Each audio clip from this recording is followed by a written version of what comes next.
অভিকে চড় মেরে ঘোষ বাড়ি থেকে বার করে দিল রোহিণী। সম্পূর্ণ জানতে ভিডিওটিতে একটি লাইক করে প্রথম থেকেই দেখতে থাকো। হ্যালো বন্ধুরা, টলিউড স্টুডিও পাড়া চ্যানেলে তোমাদেরকে স্বাগত। গল্পের শুরুতেই দেখা যায় শ্রাবণ ভাবতে থাকে আর অভি শীষ দিতে দিতে আসছে।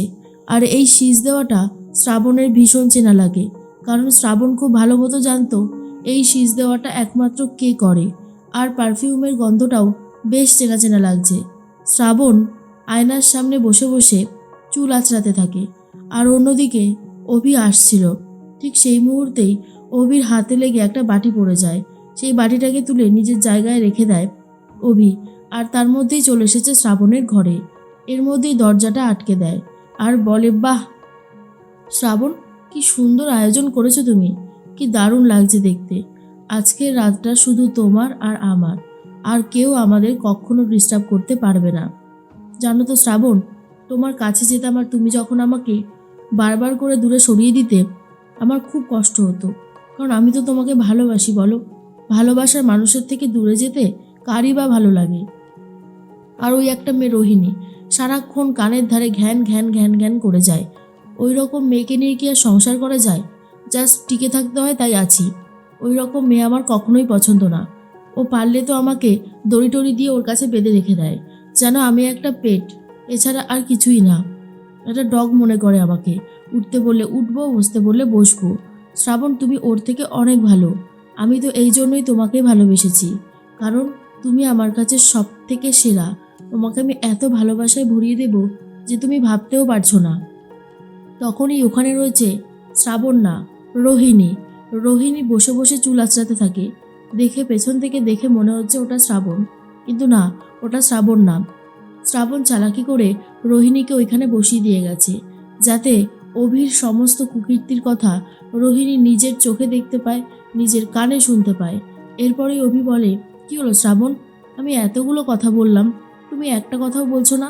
বুঝতে পেরেছি, আজকে তোমার লজ্জা লাগছে, তাই তো? আরে বাবা, লজ্জা লাগারই বা কি আছে?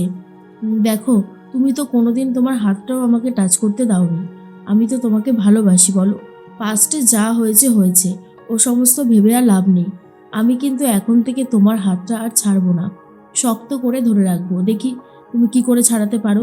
আমি না তোমাকে এত ভালোবেসে ফেলেছি, বলে বোঝাতে পারবো না। এরপর পেছন থেকেই শ্রাবণকে জড়িয়ে ধরতে চায়, কিন্তু জড়িয়ে ধরেছে রোহিণীকে। এরপর রোহিণী যখনই উঠে পেছন ঘুরে থেকে সামনে তাকিয়েছে, আর সেটা দেখার পরে অবস্থা খারাপ হয়ে গেছে অভির। আর বলে, রো তুমি এখানে কি করছো? রো তখন বলে, ভাগ্যিস বৌদি ভাইয়ের কথা শুনে এখানে এসেছিলাম, না হলে তো অনেক কিছুই মিস করে যেতাম। ছি, তুমি এতটা স্বার্থপর কি করে হতে পারো?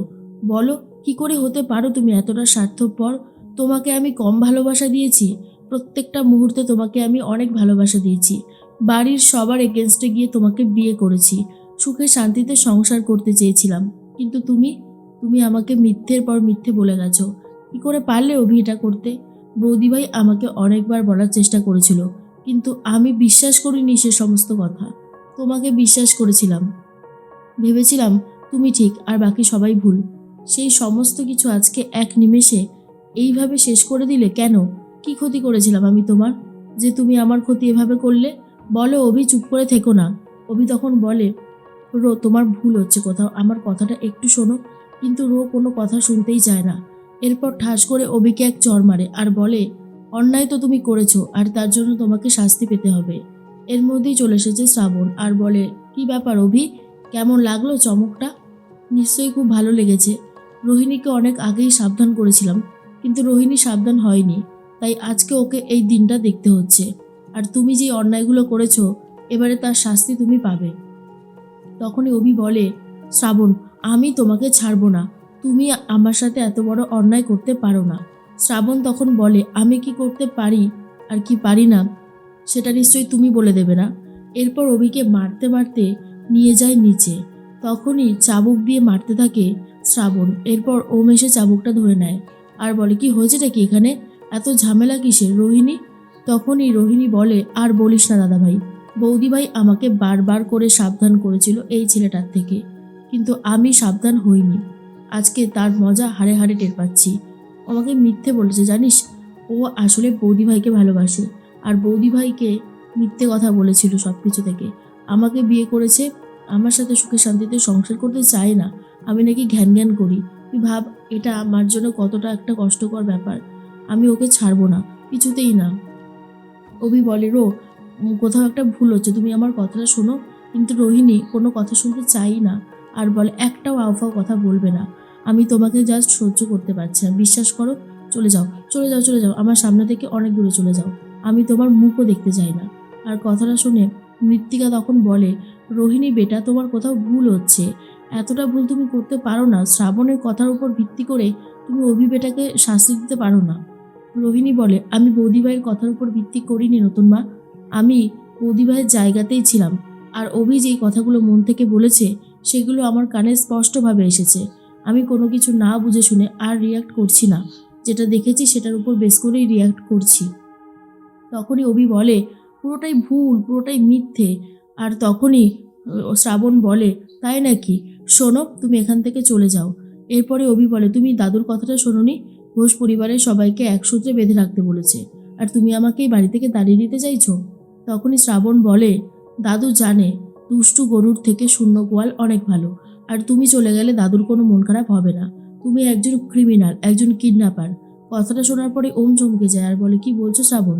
শ্রাবণ তখন বলে, মিস্টার ঘোষ, আমাকে কিডন্যাপ করেছিল কে মনে আছে? সেটা হলো এই যে অভি। অভি, তুমি আমাকে কিডন্যাপ করিয়েছো। অভি তখন বলে, এসব কি মিথ্যে কথা বলছো? আমার নামে যে কোনো কিছু একটা দোষ দিয়ে দিলেই হলো। তোমার কাছে কি কোনো প্রমাণ আছে? শ্রাবণ বলে, অবশ্যই আছে। প্রমাণ ছাড়া শ্রাবণ কখনো কথা বলে না। প্রথমে তুমি একটা শীষ দিতে দিতে ঘরে ঢুকছিলে, মনে আছে? ওই শীষটা তুমি কিডন্যাপ যখন আমাকে করেছিলে তখন দিয়েছিলে। ইচ্ছে করে আমার চোখে কাপড় বেঁধে রেখেছিলে যাতে আমি তোমাকে দেখতে না পারি। এমনকি তোমার পারফিউমের গন্ধটা, সেটাও আমার চেনা।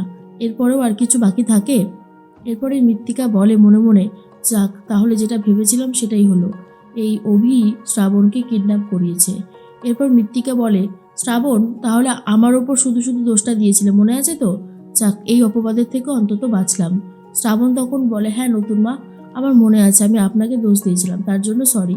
কিন্তু আপনিও তো ধোয়া তুলসী পাতা নন। আপনার সাথে পাপনের সম্পর্ক ছিল, অভির না। আপনি পাপনকে দিয়ে আমাকে ঘায়েল করতে চেয়েছিলেন কি নতুন মা? আমি ঠিক বললাম তো? মৃত্তিকা এরপরে আর কিছু বলতে পারে না। তখনই রোহিণী বলে, ওকে বার করে দাও বৌদিভাই, ও যেন আর এই ঘোষ বাড়িতে না থাকে। ওর মুখটাও আমি দেখতে চাই না। ওম তো প্রচণ্ড রেগে গেছে আর বলে, ওকে আমি ছাড়বো না, শেষ করে দেব। এরপরেই শ্রাবণ বলে, ছেড়ে দিন মিস্টার ঘোষ, ও ওর পাপের উচিত শিক্ষা পেয়েছে, উচিত শাস্তি হয়েছে ওর। ওকে এখান থেকে জাস্ট বার করে দিন। অভি তো বেরিয়ে যায় ঠিকই, কিন্তু মনে মনে বলতে থাকে, শ্রাবণ, তুমি যেই কাজটা করলে একদম ভালো করলে না। এর শাস্তি তোমাকে পেতেই হবে, আর এই শাস্তি আমি তোমাকে দেবই দেবো।